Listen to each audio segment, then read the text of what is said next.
సహోదరి సహోదరులు, సైతాను ఎప్పటికప్పుడు ఎవడు దొరుకుతాడా అని చెప్పి దివారాత్రములు తిరుగుతున్నాడు.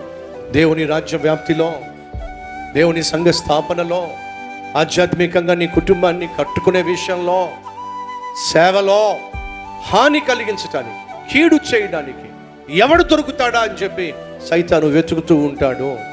అలా వెతికే సమయంలో దయచేసి దొరకద్దో. ఒక్కడివి దొరికావంటే చాలు, నీ ద్వారా నీ కుటుంబంలో జొరబడతాడు. ఆత్మీయంగా జీవించవలసిన భర్తవైన నువ్వు, ఆత్మీయంగా జీవించవలసిన భార్యవైన నువ్వు, తండ్రివైన నువ్వు, తల్లివైన నువ్వు సైతానికి ఎక్కడైనా పాపానికి లోబడ్డావో, లొంగావో, నిన్ను ఆధారం చేసుకుని వాడు లోపలికి వచ్చేస్తాడు. ఏదైనా పాపానికి నువ్వు లోబడుతున్నట్లయితే, ఏదైనా పాపానికి లొంగుతున్నట్లయితే దాన్ని ఆధారం చేసుకొని సైతాన్ గారు నీ ఇంటిలోకి వచ్చేస్తాడు. నీ ఇంటి మీద దౌర్జన్యం చేస్తాడు. నీ బిడ్డల భవిష్యత్తును ప్రశ్నార్థకంగా మార్చేస్తాడు. కాబట్టి లోబడకండి.